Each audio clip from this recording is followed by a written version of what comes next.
नमस्कार दोस्तों, आप सभी लोगों का स्वागत है आपके अपने चैनल स्टडी विद आर्यन पर। और मैं हूं आपका दोस्त आर्यन।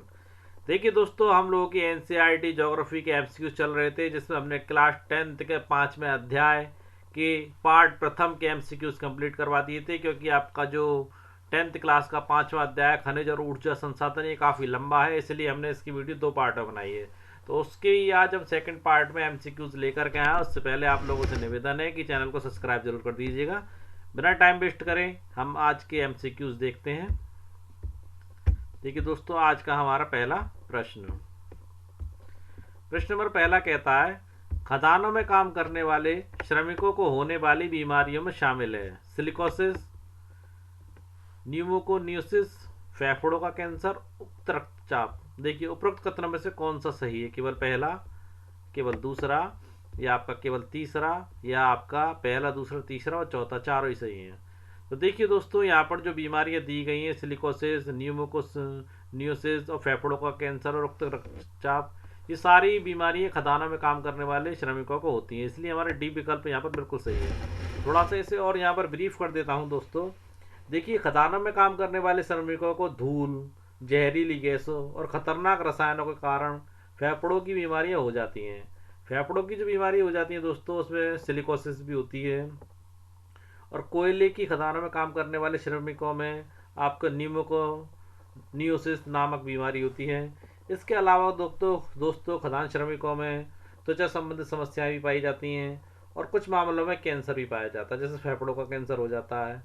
और कभी कभी दोस्तों रेडियो धर्मिता से संबंधित बीमारी हो जाती हैं, जो यूरेनियम खदानों में काम करने वाले श्रमिकों को होती हैं। ओके दोस्तों। और दोस्तों हाई ब्लड प्रेशर, बर्नआउट संबंधित समस्याएं एवं बीमारियां भी खदान श्रमिकों में देखने के लिए मिलती हैं। आगे बढ़ते हैं, देखते हैं अपना आज का अगला प्रश्न। देखिए प्रश्न नंबर दूसरा, खनिजों के संरक्षण के संदर्भ में निम्नलिखित कथनों पर विचार कीजिए। पहला है, खनिज संसाधनों को सुनियोजित एवं सतत पोषणीय ढंग से प्रयोग करने के लिए तालमेल युक्त प्रयास करना। विकल्प दूसरा, निम्न कोटि के अयस्कों का कम लागतों पर प्रयोग करने के लिए उन्नत प्रौद्योगिकियों का सतत विकास करते रहना होगा। तीसरा, धातुओं के पुनर्चक्रण, रद्दी धातुओं एवं अन्य प्रतिस्थापनों का उपयोग।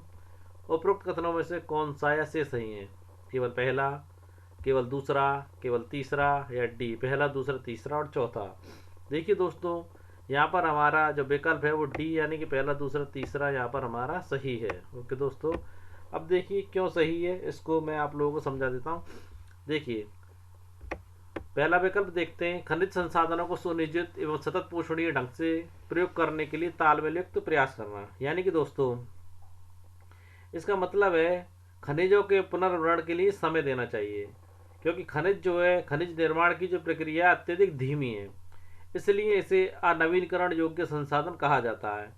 क्योंकि इनके नवीनीकरण दोस्तों सैकड़ों वर्ष लग जाते हैं, यानी कि मानव जीवन से काफ़ी ज़्यादा लंबी अवधि लग जाती है, इसलिए इसे अनवीनीकरण योग्य संसाधन कहते हैं। और जो सतत पोषणीय ढंग से जो प्रयोग करने वाली बात कही गई है, उसका मतलब है सतत पोषण यानी कि लगातार इनका उपयोग किया जा सके। क्योंकि दोस्तों खनिज निर्माण की जो भूगार्भिक प्रक्रिया बहुत ज़्यादा धीमी है और उनके वर्तमान उपभोग की दर की तुलना में उनके पुनर्भरण की दर है वो काफ़ी दोस्तों बहुत ही थोड़ी है या सीमित है। इसलिए हमारा पहला विकल्प यहाँ पर सही है।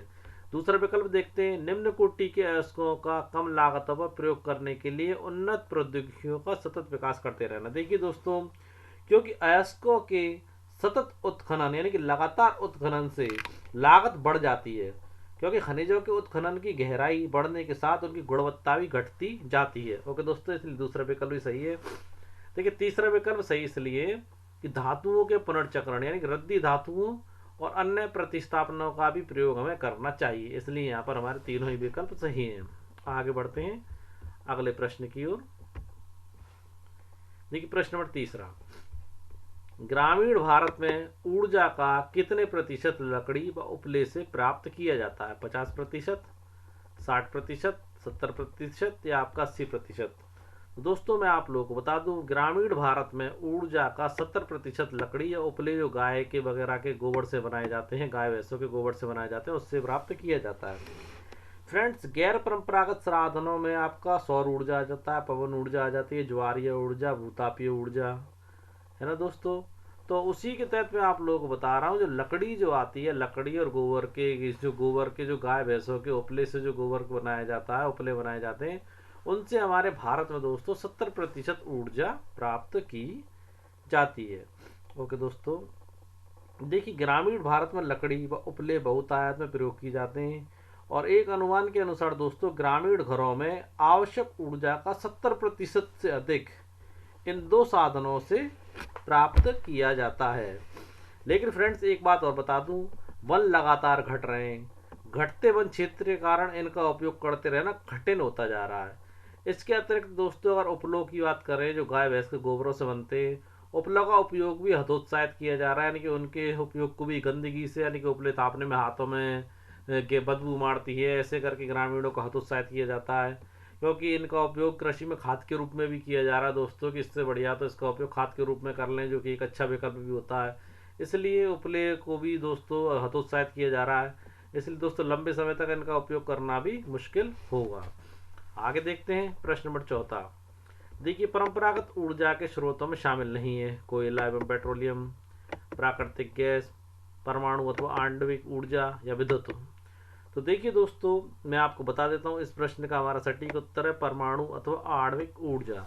यानी कि देखिए परंपरागत ऊर्जा के स्रोत, देखिए परंपरागत ऊर्जा के स्रोत वो होते हैं जिनका उपयोग लंबे समय से होता आ रहा है, जो धीरे धीरे खत्म हो रहे हैं। ओके दोस्तों, देखिए मैं आप लोगों को बता दूं, कोयला है, पेट्रोलियम है, आपका प्राकृतिक गैस है, ये दोस्तों ऐसे संसाधन है जिनका नवीनीकरण नहीं हो सकता, या फिर दोबारा नवीनीकरण या पुनः पूर्ति होने में हजारों वर्ष लगते हैं, और यह अवधि जो है मानव जीवन की अवधि से बहुत अधिक होती है। ये आपके परंपरागत ऊर्जा के स्रोतों में शामिल हैं। ओके दोस्तों, और गैर परंपरागत ऊर्जा के स्रोत जो आपके अगर पूछे जाएं तो वो आपकी सौर ऊर्जा आ जाती है, पवन ऊर्जा आ जाती है, जल आ जाता है। क्योंकि दोस्तों सौर ऊर्जा क्या असीमित है, क्योंकि जब तक सूर्य है तब तक सौर ऊर्जा रहेगी, और सूर्य की उम्र जो मानी जाती है 1 अरब साल मानी जाती है, और फिलहाल सूर्य जो है अपनी 5 अरब साल की उम्र पूरी कर चुका है। तो दोस्तों 5 अरब साल और लंबी अवधि तक सूरज से हम ऊर्जा प्राप्त कर सकते हैं, इसलिए वो गैर परंपरागत स्रोत माने जाते हैं ऊर्जा के। आगे बढ़ते हैं आज के अपने 5वें प्रश्न की ओर। देखिए भारत अपनी वाणिज्यिक ऊर्जा यानी कॉमर्शियल ऊर्जा आवश्यकताओं की पूर्ति हेतु मुख्यतः किस परंपरागत ऊर्जा के स्रोत पर निर्भर है? कोयले पर, पेट्रोलियम पर, प्राकृतिक गैस पर या विद्युत पर? तो दोस्तों मैं आप लोगों को बता दूं, भारत अपनी कॉमर्शियल ऊर्जा यानी कॉमर्शियल एनर्जी की आवश्यकताओं की पूर्ति के लिए कोयले पर निर्भर है। फ्रेंड्स कोयले का निर्माण जो है पादप पदार्थों के कारण लाखों वर्षों तक जमीन में नीचे दबे रहने के कारण, संपीड़न होने के कारण होता है। और दोस्तों संपीड़न जो होता है, संपीड़न की मात्रा, गहराई और दबने की टाइम जो होता है, कितने समय तक जमीन के नीचे दबा रहा है, टाइम और समय के अनुसार ये कोयला अनेक रूपों में पाया जाता है। ओके दोस्तों, आगे बढ़ते हैं प्रश्न नंबर 6। यानी कि जितना जो गहराई बढ़ती जाती है, कोयले के विभिन्न प्रकार मिलते हैं आपको। गहराई यानी कितने समय तक वो जमीन के नीचे दबे रहे थे, संपीड़न की मात्रा कितनी थी, उस अकॉर्डिंग कोयले के अलग अलग प्रकार पाए जाते हैं। अब देखिए प्रश्न नंबर 6, भारत में पाए जाने वाले लिग्नाइट कोयले के प्रमुख भंडार किस राज्य में मिलते हैं? तमिलनाडु में, केरल में, मध्य प्रदेश में या पंजाब में? तो दोस्तों मैं आप लोगों को बता दूं, लिग्नाइट कोयले के प्रमुख भंडार हमारे तमिलनाडु में देखने को मिलते हैं। देखिए भारत में लिग्नाइट जो है भूरा कोयला का सबसे बड़ा भंडार तमिलनाडु में नेवली में देखने को मिलता है। उसके बाद दोस्तों गुजरात और राजस्थान में बाड़मेर में, नागौर में, बीकानेर जिले में आपको देखने के लिए भंडार इसका मिलता है लिग्नाइट कोयले का। आगे बढ़ते हैं अगले प्रश्न की ओर। देखिए प्रश्न नंबर 7। देखिए भारत में पाए जाने वाले खनिज कोयला निर्माण एवं उसकी विशेषताओं के संदर्भ में सुमेल कीजिए। तो दोस्तों मैंने जैसे कि आप लोगों को बताया था कि जमीन में दबे रहने के टाइम के अकॉर्डिंग, संपीड़न की मात्रा के अकॉर्डिंग, गहराई के बढ़ते के साथ ही जो कोयले की क्वालिटी बदलती है। तो उस क्रम में दोस्तों कोयले को 4 भागों में बांटा गया, पिट, लिग्नाइट और बिटुमिनस और एंथेसाइट। अब ये पूछ रहा है कि जो 4 प्रकार का कोयला है उसकी विशेषता के संदर्भ में इसका मिलान कीजिए कि वो कोयला किस किस प्रकार का होता है। जैसे कि पिट कोयले को पकड़ते हैं, तो पिट को देखिए, पिट कोयला आपका कैसा होता है इस बारे में पूछ रहा है आपसे, उसकी विशेषता क्या है। तो मैं आपको बता दूं पिट कोयले की विशेषता। ये दोस्तों दलदलों में क्षय होते पादपों एवं इसमें कम कार्बन होता है। यानी कि जो कह सकते हैं कि दलदलों में क्षय होते पादपों से इसका निर्माण होता है एवं इसमें कार्बन की मात्रा कम होती है, नमी की उच्च मात्रा होती है और निम्न ताप क्षमता इसके अंदर पाई जाती है पिट कोयले में। ओके दोस्तों, अब अगर लिग्नाइट कोयले की बात करें तो दोस्तों लिग्नाइट कोयला निम्न कोटि का भूरा कोयला होता है, मुलायम होने के साथ अधिक नमी युक्त हो जाता है। अब बात करें दोस्तों तीसरा कोयले का जो प्रकार है बिटुमिनस की। बिटुमिनस कोयला दोस्तों गहराई में दबा एवं अधिक तापमान से प्रभावित कोयला होता है। अब दोस्तों एंथ्रेसाइट की बात करें, एंथ्रेसाइट कोयला जो होता है सर्वोत्तम गुण वाला कठोर कोयला होता है ये एंथ्रेसाइट कोयला। ओके दोस्तों, और बिटुमिनस कोयला जो मैंने तीसरे नंबर पर आपको बताया कॉमर्शियल यूज में सर्वाधिक लोकप्रिय कोयला है। अब कूट की बात करें तो पहले का घा, यानी कि पहले का घा, दूसरे का गा और तीसरे का खा और चौथे का का, यानी कि यहाँ पर कूट हमारा बी बिल्कुल सही है। आगे बढ़ते हैं प्रश्न नंबर 8 में की ओर। दोस्तों इसमें मैंने काफ़ी अच्छे अच्छे प्रश्नों का संकलन किया है और हमारा चैनल इंडिया का एकमात्र ऐसा चैनल है जो यूपीएससी के स्टूडेंटों को पूरी तैयारी हिंदी माध्यम में करवा रहा है। तो दोस्तों चैनल को सब्सक्राइब करना बिल्कुल भी ना भूलें और वीडियो को पूरा देखें। अब देखिए प्रश्न नंबर 8वां। देखिए धातु शोधन में कोयले का कौन सा प्रकार का प्रयोग किया जाता है? पिट का किया जाता है धातु शोधन में, या लिग्नाइट का, या बिटुमिनस का, या एंथ्रेसाइट का? तो मैं आप लोगों को बता दूं दोस्तों बिटुमिनस कोयला होता है उसका प्रयोग धातु शोधन में किया जाता है। ओके दोस्तों, प्रश्न नंबर 9 देखिए। गेल क्या है? GIL गेल भारत सरकार के स्वामित्व वाली पाइपलाइन बिछाने वाली पेट्रोलियम कंपनी है, या भारत सरकार के स्वामित्व वाली पाइपलाइन बिछाने वाली प्राकृतिक गैस की कंपनी है, या भारत सरकार के स्वामित्व वाली ऐसी रेलगाड़ी जो कोयले को भारत के प्रत्येक कोने पहुंचाती है, या उपरोक्त में से कोई नहीं है? तो दोस्तों गेल है, यानी कि हमारा सेकंड विकल्प यहाँ पर सही है। भारत के स्वामित्व वाली पाइपलाइन बिछाने वाली प्राकृतिक गैस की कंपनी गेल है। ओके दोस्तों, गेल जो है इंडिया यानी कि भारत द्वारा एक राष्ट्र एक ग्रिड के अंतर्गत बिछाई गई क्रॉस कंट्री प्राकृतिक गैस की पाइपलाइन है। ओके दोस्तों, आगे बढ़ते हैं अगले प्रश्न की ओर। देखिए प्रश्न नंबर 10वां। भारत में कोयले के दो प्रमुख भूगर्भिक युगों के शैल क्रमों के संदर्भ में निम्नलिखित कथनों पर विचार कीजिए। यानी कि भूगर्भिक यानी जमीन के नीचे जो दो प्रमुख भूगर्भिक युग हैं उसके बारे में कोयले के बारे में पूछ रहा है। अब देखिए सबसे पहला विकल्प इसने दिया है गोंडवाना जिसकी आयु 200 लाख वर्ष से कुछ अधिक है, यहाँ से प्राप्त कोयला धातु शोधन कोयला है। तीसरा टर्शियरी निक्षेप जो लगभग 55 लाख वर्ष पुराने हैं, जो उत्तरी पूर्वी राज्यों मेघालय, असम, अरुणाचल प्रदेश और नागालैंड में पाया जाता है। ठीक है, उपरोक्त कथनों में से कौन सा या कौन से सही है? केवल पहला सही है, केवल दूसरा, पहला और दूसरा दोनों, डी ना तो पहला ना ही दूसरा। तो मैं आपको बता दूं दोस्तों हमारे यहाँ पर सी विकल्प यानी पहला और दूसरा दोनों ही सही है। देखिए दोस्तों गोंडवाना कोयला जो है वो धातु शोधन वाला कोयला है, यानी कि धातु शोधन की यूज में आता है और धातु शोधन कोयला है कि और इसके प्रमुख संसाधन दोस्तों हमें आपके दामोदर घाटी क्षेत्र में देखने को मिलता है और पश्चिम बंगाल, झारखंड में तथा झरिया के रानीगंज में, बोकारो में इस प्रकार का कोयला हमें देखने के लिए मिलता है। इसके अतिरिक्त दोस्तों गोदावरी, महानदी, सोन एवं बड़दा नदियों में, बड़दा नदियों के आसपास के क्षेत्रों में भी कोयले के जमाव इस प्रकार के पाए जाते हैं। जो दोस्तों पहला युग माना जाता है भूगर्भिक कोयले का वो गोंडवाना जो माना जाता है उसकी बात कर रहे हैं यहाँ पर। और दोस्तों टर्सरी युग के जो है वो 55 लाख वर्ष पुराने हैं दोस्तों, और जिसके क्षेत्र मैंने आप लोगों को बताई थी उत्तरी पूर्वी मेघालय में, असम, अरुणाचल प्रदेश और नागालैंड में ये कोयला देखने के लिए मिलता है। तो शेयर क्रम इसका दूसरे का। आगे देखते हैं प्रश्न नंबर 11। देखिए प्रश्न नंबर 11, पेट्रोलियम खनिज के संदर्भ में निम्नलिखित कथनों पर विचार कीजिए। ये सरंध्र और असरंध्र चट्टानों के बीच भ्रंश ट्रैप में पाया जाता है। दूसरा विकल्प उत्पादक क्षेत्र में मुंबई हाई, गुजरात और असम शामिल है। देखिए पहला विकल्प समझते हैं। यह सरंध्र और असरंध्र चट्टानों के बीच भ्रंश में पाया जाता है। देखिए सरंध्र चट्टाने दोस्तों, सरंध्र चट्टाने भी चट्टाने होती हैं जिनमें छोटे छोटे छिद्र या रिक्त स्थान होते हैं, जैसे बलुआ पत्थर हो आपका या चूना पत्थर। पेट्रोलियम जो होता है दोस्तों इन चित्रों में, इन छेदों में जो छोटे छोटे छेद होते हैं इसमें जमा हो जाता है और बह भी सकता है। और असरंध्र चट्टाने जो होती है दोस्तों ये अवैध चट्टाने होती हैं, जैसे शैल या नमक की परतें जो तरल पदार्थ या गैस को अपने ऊपर से गुजरने नहीं देती। ये चट्टान एक ढक्कन की तरह काम करती हैं। अब दोस्तों भ्रंश क्या होता है ये भी समझ लीजिए। देखिए जमीन की सतह के नीचे चट्टानों की परतों में एक दरार या विस्थापना जो होती है वो भ्रंश कहलाती है। ओके दोस्तों, तो दोस्तों सरंध्र और असरंध्र चट्टानों के बीच भ्रंश स्ट्रैप में पेट्रोलियम खनिज आपका पाया जाता है, ये बात बिल्कुल सत्य है। अब देखिए उत्पादक क्षेत्रों में भारत में मुंबई हाई का चित्र पहले 2 रुपए का नोट चला करता था, तो उसमें आपने देखा होगा ये समुद्र, ये मुंबई में जो बंदरगाह है, समुद्र पत्तन है, उससे थोड़ा सा आगे चल करके क्षेत्र है मुंबई आई, जिसका चित्र 2 रुपए के नोट पर पहले देखने के लिए मिलता था।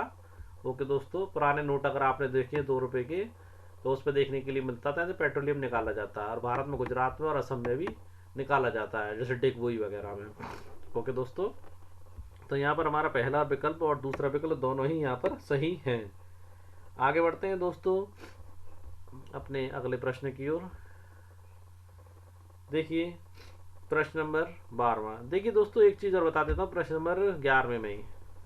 देखिए गुजरात की बात की गई यहाँ पर, मुंबई हाई की बात, तो एक चीज बता देता हूँ। अंकलेश्वर गुजरात का जो क्षेत्र है ना, वो सबसे महत्वपूर्ण तेल उत्पादक क्षेत्र माना जाता है।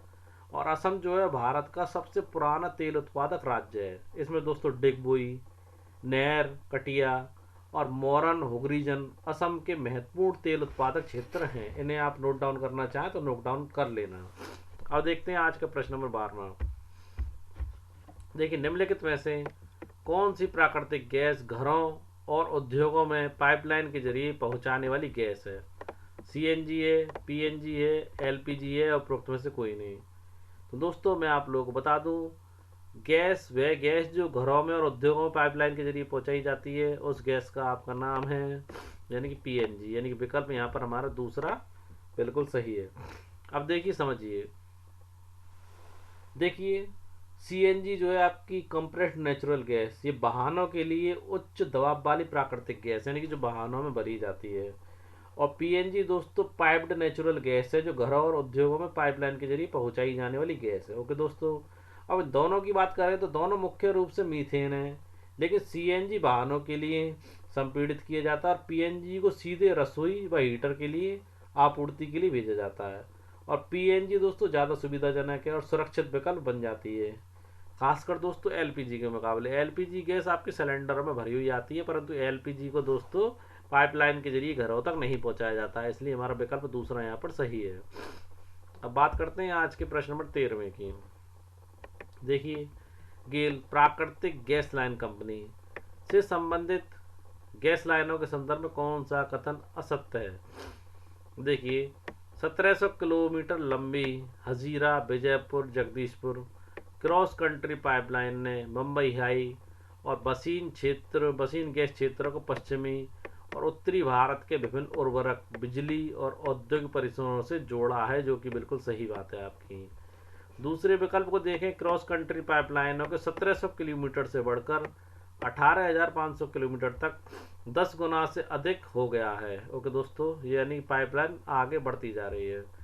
और दोस्तों पूर्वोत्तर राज्यों सहित देश भर के सभी गैस स्रोतों और उपभोक्ता बाजारों को जोड़कर गैस ग्रिड के रूप में जल्दी 4000 किलोमीटर से अधिक तक पहुंचाने की संभावना है। तो दोस्तों यहाँ जो 4000 का डाटा दिया गया है ये गलत दिया गया है। 1700 से बढ़कर दोस्तों धीरे धीरे 34,000 किलोमीटर से भी अधिक होने की संभावना है, यानी कि यहाँ पर हमारा दूसरा विकल्प गलत है। देखिए उपरोक्त कथनों में से कौन सा विकल्प सही नहीं है? तो दूसरा विकल्प सही नहीं है, क्योंकि 4000 ना होकर के 1700 से डायरेक्ट 34,000 से अधिक होने की संभावना है। आगे बढ़ते हैं प्रश्न नंबर 14 में। देखिए निम्नलिखित में से गैर परंपरागत ऊर्जा के स्रोतों में शामिल नहीं है: सौर ऊर्जा, पवन ऊर्जा, जैविक ऊर्जा, अपशिष्ट पदार्थ जनित ऊर्जा या कोयला। तो दोस्तों थोड़ी देर पहले ही कुछ प्रश्न पूर्व में आपको बता चुका हूँ, कोयला जो है परंपरागत ऊर्जा का स्रोत है। बाकी जो सारे दे रखे सौर ऊर्जा, पवन ऊर्जा, जैविक ऊर्जा और अपशिष्ट पदार्थों से मिलने वाली जो ऊर्जा है वो सारे के सारे गैर परंपरागत ऊर्जा के स्रोत हैं, सिर्फ कोयले को छोड़ के, क्योंकि कोयला, पेट्रोलियम, ये वो सारे आपके परंपरागत ऊर्जा के स्रोत थे। ओके दोस्तों, देखिए दोस्तों ऊर्जा के बढ़ते उपयोग ने देश को कोयला हुआ, तेल हुआ और गैस जैसे जीवाश्म ईंधनों पर सबसे ज़्यादा निर्भर कर दिया है। दोस्तों तेल और गैस की बढ़ती कीमत और इनकी भविष्य में होने वाली कमी ने ऊर्जा आपूर्ति के लिए अनिश्चितता की स्थिति उत्पन्न करती है। इसलिए ज़्यादातर ऊर्जा के गैर परंपरागत जो स्रोत हैं उनका प्रयोग करना अधिक उचित माना जाता है, जैसे सौर ऊर्जा हुई, पवन ऊर्जा, जैविक ऊर्जा या अवशिष्ट पदार्थों से उत्पन्न होने वाली ऊर्जा। देखिए दोस्तों, भारत में धूप यानी कि सूरज से मिलने वाली जो धूप है, जैसे विटामिन डी प्राप्त होता है, जल और दोस्तों जीव बाढ़ साधन ये भारत में भरपूर मात्रा में पाए जाते हैं। और भारत में नवीनीकरण योग्य ऊर्जा संसाधनों के विकास हेतु बृहत कार्यक्रम भी बनाए जाते हैं समय समय पर। अब देखते हैं आज का अपना 15वां प्रश्न। प्रश्न नंबर 15, भारत के परमाणु ऊर्जा संयंत्रों एवं उनके क्षेत्रों का सही मिलान कीजिए। देखो, नौरेरा परमाणु संयंत्र जो क्षेत्र है वो कहाँ पर स्थित है, तो मैं आपको बता दूं ये हमारा उत्तर प्रदेश के बुलंदशहर में स्थित है।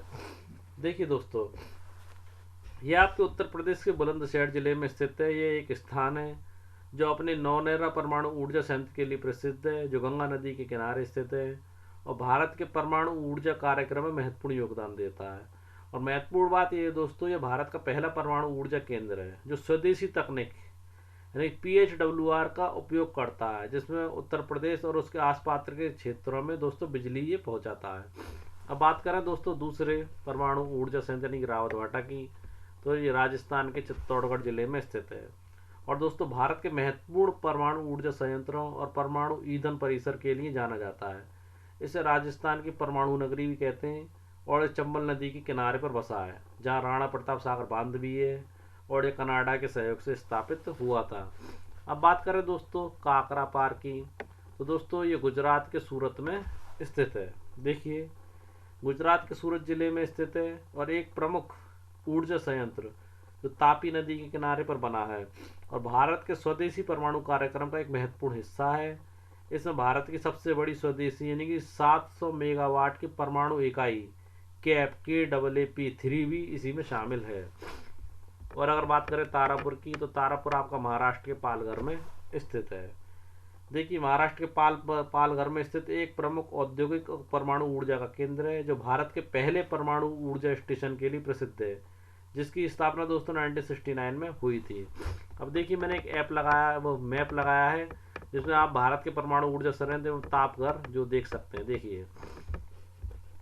देखिए आप देख सकते हैं इस चित्र में, ये नौनेरा है आपका और ये ब्लैक गोला सर्किल है हरदुआगंज जो तापीय केंद्र है, और ये रावतभाटा है आपका, और आप उकई देख सकते हैं और तारापुरा देख सकते हैं और कैगा देख सकते हैं और आप कलपक्कम भी देख सकते हैं। यहाँ पर आवंडविक और तापीय विद्युत ऊर्जा के केंद्र आपको इस नक्शे में आसानी से दिख जाएंगे।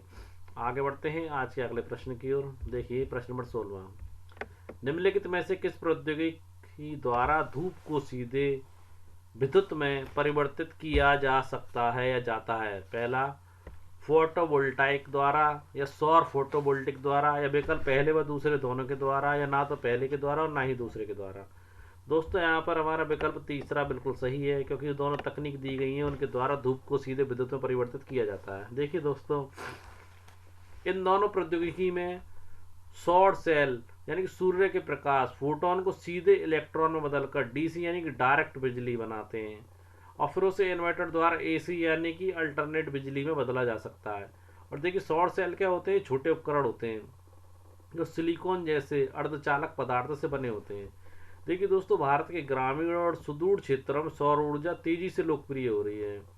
कुछ बड़े और सौर ऊर्जा संयंत्र देश के विभिन्न भागों में स्थापित किए जा रहे हैं।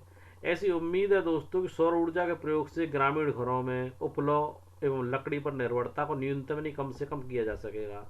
इसके फलस्वरूप दोस्तों यह पर्यावरणीय संरक्षण में योगदान देगा और कृषि में भी खाद की पर्याप्त आपूर्ति होती रहेगी। ओके दोस्तों, आगे बढ़ते हैं। प्रश्न नंबर 17, देखिए, भारत में पवन ऊर्जा की पेटी की अवस्थिति के संदर्भ में निम्नलिखित कथनों पर विचार कीजिए। तमिलनाडु में नागरकोइल से मदुरई तक पेटी है। आंध्र प्रदेश, कर्नाटक, गुजरात, केरल, महाराष्ट्र तथा लक्षद्वीप में है। या नागरकोइल और जैसलमेर और खंबात की खाड़ी, कच्छ की खाड़ी तथा पश्चिमी तट पर गुजरात। उपरोक्त कथनों में से कौन सा सही नहीं है? केवल पहला, केवल दूसरा, केवल तीसरा, केवल चौथा। तो दोस्तों यहाँ पर जो चौथा विकल्प दिया गया है, यहाँ पर खंबात की खाड़ी, कच्छ की खाड़ी और पश्चिमी तट, ये सही नहीं है। क्यों सही नहीं है वो और बता देता हूँ दोस्तों। देखिए दोस्तों, भारत में पवन ऊर्जा की विशालतम पेटी तमिलनाडु के नागरकोइल से मदुरई तक अवस्थित है और दोस्तों नागरकोइल और जैसलमेर की अगर बात करें तो नागरकोइल और जैसलमेर भारत देश में पवन ऊर्जा के प्रभावी प्रयोग के लिए जाने जाते हैं। ओके दोस्तों, अब देखिए दोस्तों चौथा जो विकल्प दिया गया खंबात की खाड़ी वाला, ये आपके ज्वारीय ऊर्जा के केंद्र है। ज्वारीय ऊर्जा क्या होती है दोस्तों, महासागरों में तरंगें उठती हैं वो। देखिए भारत में खंबात की खाड़ी हुई, कच्छ की खाड़ी हुई, पश्चिमी तट पर गुजरात और पश्चिमी बंगाल में सुंदरबन क्षेत्र में, गंगा के डेल्टा में ज्वारीय तरंगों द्वारा ऊर्जा उत्पन्न करने की आदर्श दशाएं उपस्थित हैं। ओके दोस्तों, तो ये चौथा विकल्प आपका ज्वारीय ऊर्जा से संबंधित है, ना कि पवन ऊर्जा से, इसलिए ये गलत है। आगे देखते हैं अगला प्रश्न, प्रश्न नंबर 18। देखिए निम्नलिखित में से कौन सा खनिज अवक्षेद पदार्थ के अपशिष्ट भार को त्यागता हुआ चट्टानों के अपघटन से बनता है। दोस्तों मोस्ट और एक अच्छा प्रश्न है, आपकी एनसीईआरटी में भी पूछा गया है। निम्नलिखित में से कौन सा खनिज अपक्षेद पदार्थ के अपशिष्ट भार को त्यागता हुआ चट्टानों के अपघटन से बनता है, कोयला, बॉक्साइट, सोना या जस्ता। तो दोस्तों वो है आपका बॉक्साइट। देखिए दोस्तों बॉक्साइट मुख्य रूप से एल्युमिनियम का स्रोत होता है और उष्णकटिबंधीय क्षेत्रों में बनता है। जब चट्टानों में घुलनशील तत्व घुल जाते हैं और बॉक्साइट वहीं रह जाता है। ओके दोस्तों, प्रश्न नंबर 19 को देखते हैं। झारखंड में स्थित कोडरमा निम्नलिखित में से किस खनिज का अग्रणी उत्पादक है, बॉक्साइट का, अभ्रक का, लौह अयस्क का या तांबे का। तो ये आपका है अभ्रक का। देखिए दोस्तों अभ्रक का उत्पादक आपका कोडरमा जो क्षेत्र है झारखंड का अग्रणी उत्पादक है वो। अगला प्रश्न देखते हैं, प्रश्न नंबर 20। देखिए निम्नलिखित चट्टानों में से किस चट्टान के स्तरों में खनिजों का निक्षेपण और संचयन होता है, तलछटी चट्टानों में, अग्नेय चट्टानों में, कायांतर चट्टानों में, निम्नलिखित में से कोई नहीं। तो दोस्तों मैं आपको बता दूं वो है आपकी तलछटी चट्टानों में। देखिए तलछटी चट्टानों के स्तरों में खनिजों का निक्षेपण और संचयन होता है। ओके दोस्तों, इस जो एक चीज बता दूं दोस्तों, खनिजों का निक्षेपण और संचयन मुख्य रूप से तलछटी चट्टानों के स्तरों में होता है, जब अवसाद जमा होकर परतों में बदल जाते हैं और समय के साथ दोस्तों खनिजों का संचय होता है, जैसे चूना पत्थर, बलुआ पत्थर, कोयला, लौह अयस्क आदि। आज का अंतिम प्रश्न देखते हैं दोस्तों, मोनाजाइट रेत में निम्नलिखित में से कौन सा खनिज पाया जाता है, खनिज तेल, यूरेनियम, थोरियम या कोयला। तो दोस्तों मोनाजाइट रेत में जो खनिज पाया जाता है उसका नाम है थोरियम। देखिए मोनाजाइट रेत में मुख्य रूप से थोरियम और दुर्लभ मृदा तत्व जैसे कि सीरियम, लेथेनम और न्यूडीमियम पाए जाते हैं। साथ ही थोड़ी मात्रा में यूरेनियम भी मौजूद होता है जो इसे रेडियोधर्मी बनाता है, और मुख्य रूप से क्या पाया जाता है, थोरियम, यानी कि विकल्प तीसरा। तो दोस्तों आज की हमारी वीडियो आप लोगों को कैसे लगी कमेंट में जरूर बताएं। वीडियो को लाइक करें, शेयर करें और चैनल को सब्सक्राइब करना बिल्कुल भी ना भूलें दोस्तों। अक्सर मैंने देखा है दोस्तों आप लोग वीडियो तो पूरा देख लेते हो परंतु चैनल को सब्सक्राइब नहीं करते हो, तो आप लोगों से निवेदन है कि चैनल को सब्सक्राइब करना ना भूलें। जल्दी मिलेंगे दोस्तों अपनी एक ऐसी अच्छी वीडियो के साथ, तब तक के लिए जय हिंद दोस्तों।